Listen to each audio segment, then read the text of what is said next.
Yo, peace everyone. Welcome back to another episode of Psycho. Yo, we building about the post-traumatic stress and slavery disorder when dealing with the Caucasians in the world today. We're talking about dealing with them on all aspects. I'm talking about, dealing with the police, dealing with the hospital or the hospice, or just dealing with going into their work environments or whichever. Hold on, wait, let me hit my little spliz here.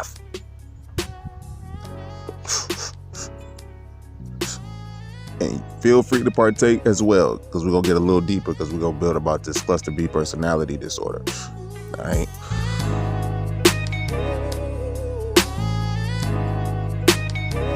All right. So we back. First of all, get y'all asses out in nature. Get back in nature, man. I'm talking about whether you got to touch a tree, whether you got to, sit by some water, something. Because we got to supernaturally heal in this piece. Now, some of us ain't going to do it. It's just like having bad seeds. Some of them don't grow, man. Some of them not meant to. But the Most High wants all the seeds to grow. But know and understand that some of them just has to be the example for others to learn from. Because knowledge is infinite. All right, so we're building about this, the police brutality. And we're going to have the Godcast coming up. And pretty much we're going to discuss just certain situations with everyone or different encounters people had with the police, seeing what kind of stories that they had and how did they get out of it, if they did, or if someone that they knew did or did not. I'm going to start now with some of mine, because my whole life, them motherfuckers been coming at me. I ain't been doing shit. So I'm just gonna say it like this, it all started off when I was young, about like 7 years old and 6-7 years old. And my first encounter with them just swooping up on me, because in school they tell you say no to dope. The dope was my era. It was real dope on the street. It wasn't just the little pills that you get from the pharmacy that these so-called doctors done said, oh, let us get in on this shit too.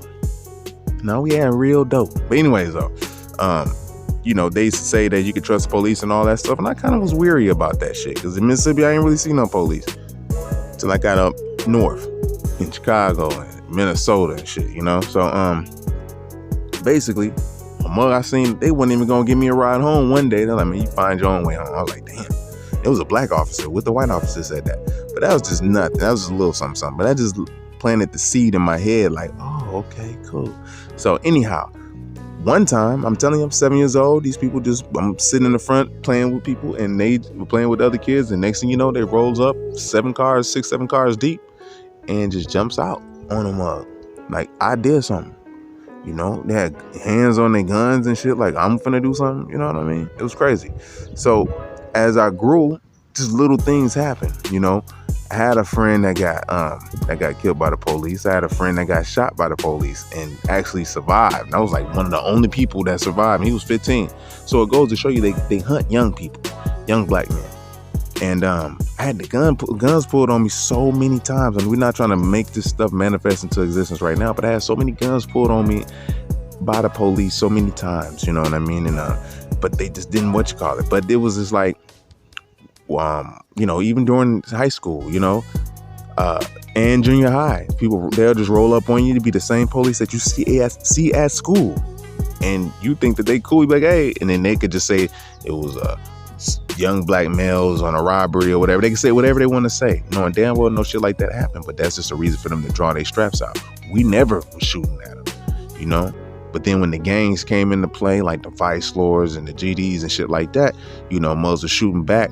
They was getting mad. So, that goes against our genetic, basically inheritance of etheria.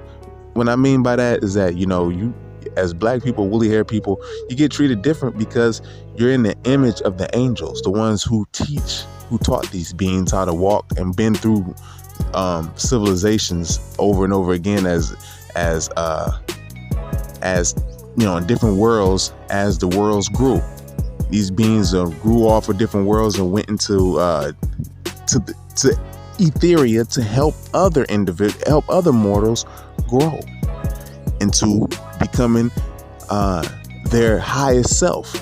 So basically, you get scorned for that shit, especially the ones in America, because they got treated the worst. Some likely the worst. There's some in Africa too that got treated really bad too, and their own people get they kind of. But that just goes to show you the differences in the frequency of the music, or the soul, or the harmony, or just the difference in the frequency of the being. Like, niggas may not be the same. You may came out the same womb, may not even have the same frequency, but you got the same genes, but your soul is different. You see, he plays his genes differently than you play your genes, or you play the instruments. Y'all both got the same instrument though. See what I'm saying? So that don't mean that y'all both is the same composer. So basically, that also plays a role. But anyhow though, so yeah, we're gonna really get into it as far as do the call in, and I'm interested to hear some of you guys' stories about your encounters with the C-Cipher punks, or the beast, or the police, or whatever you want to call them. You know what I'm saying? The 12s, one time, 5-0, shit. You know what I mean? We all got names for them and shit. And but as we grew, we got really swift. We got smart. We learned that they work for the city, and they gotta have proper delegation of authority order. So that's dealing with the sheriff or the sheriff and things of that nature. But that's when we was trying to get our status back. But they got the game games changing so much that you would never win trying to do that shit. And that's when it's like, damn, I gotta find out how not to play, which is expatriate and find an area to get to. So that's pretty much it. Unless you just love their world so much, because he likes the devil, because the devil gives him nothing. See, this is why we can use everybody else's lessons prior to ours, because it's like, yo, shit, knowledge, wisdom, and understanding, you can't build on anything outside of that. So this is why we break this down. We need to hear each other. We need to have we're going to have it right now on this supernatural psychology channel right here. So we're going to be building about our different encounters and what triggers them and why they like that, because this involves the cluster B personality disorder. We're not dealing with the cluster A. The cluster A is dealing with beings schizophrenia, which is like very empathic beings who got parasites in their brain that is being altered by the unseen realm, which is angelic beings who, remember, angelic beings are nothing but mortals who had already transitioned. Nothing never really dies, all right? So they learn how to manipulate matter, or the corporeal world, all right? So, but they can't have it master it. So anyways though, so yeah, we want to know, we're gonna find out and build about, in this cipher, in this, we call this the computer cipher, or this big, technological, whatever you want to call it, cyber cipher. We're gonna find out, within ourselves why we are certain ways. What triggers us, especially in relationships, when certain people ain't have fathers, or mothers was taken from them, or things that they loved. It doesn't necessarily mean that it was a person that was taken away from them. If they loved that person and it was taken away and they never seen it again, that creates an abandonment issue. And these the slave masters and all that, they knew that. So, they know how to trigger you to see if you have mastered this yet. And so when you respond in a certain way, they know you haven't mastered it, like subconsciously and also spiritually, because they're going to have beings that's over them trying to control them, so they're going to be around also. And when they're doing that, that's like, they're programmed to do it. So this is how you're going to get stronger as a spirit or a soul before you even transition, so you can graduate at a higher grade than most of these people or beings on earth.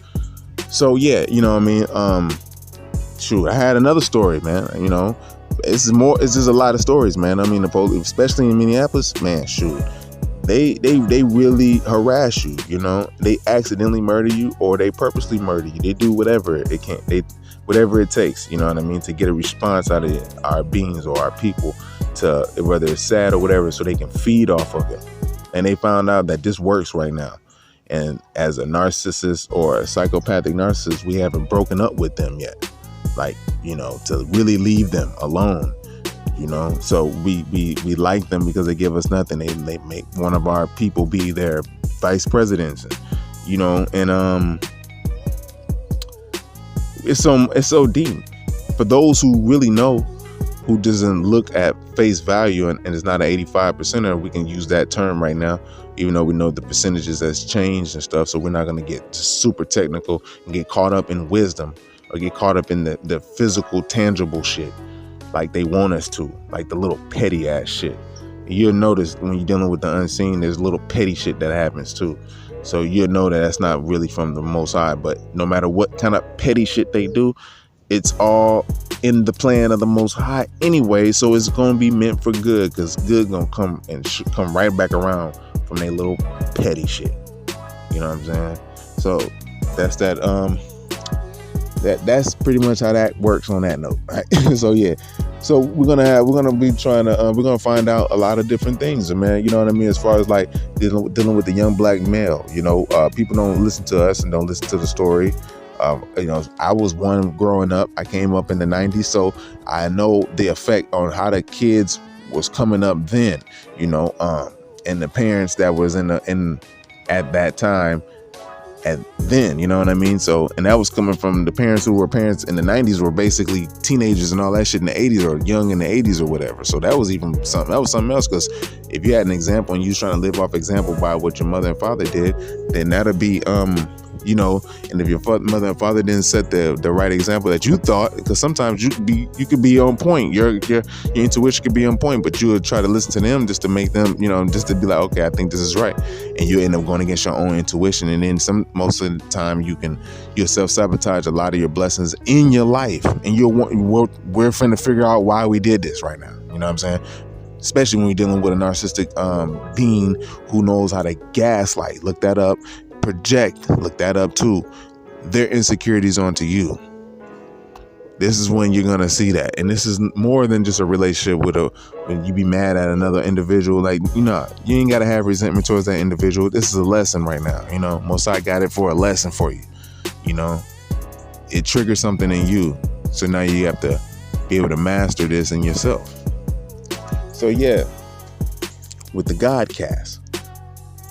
Right now, I just want you to leave some comments on a couple situations that y'all went through, because, you know, we're going to have to let this be all the way known. They don't never really want to touch on it. And I came from a place where they did the George Floyd right on the block I came from, where they got Castillo, whatever, you know, that brother out in St. Paul or Falcon Heights. I was right out. I know that area, man. You know what I'm saying? And even with my friend LA, you know what I mean? My boy Lawrence, he got shot in front of his daddy, man. You know, and he lived. I was at the hospital every day. You know, so it just goes to show you, man, what the power of love and what it takes. But we got to address these issues if y'all want to be able to elevate, especially for the chosen. All right. So with that being said, I'm going to say peace, more love. And if you haven't already, better like, comment, and also you better subscribe.